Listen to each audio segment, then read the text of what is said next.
Bonjour mesdames, je suis Ahmad Faris Naufal de classe BCK Quarter. Bonjour, je m'appelle Louis Mahtem.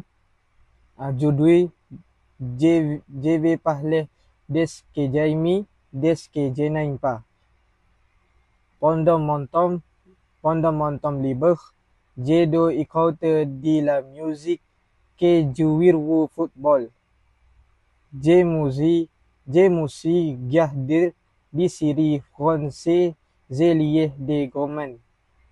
Euh, par contre, par contre, je n'aime pas trop les baskets, les dessins. Pour la, pour, pour la nourriture, je dois les croissants et les quiches. Les fromages français délicieux aussi.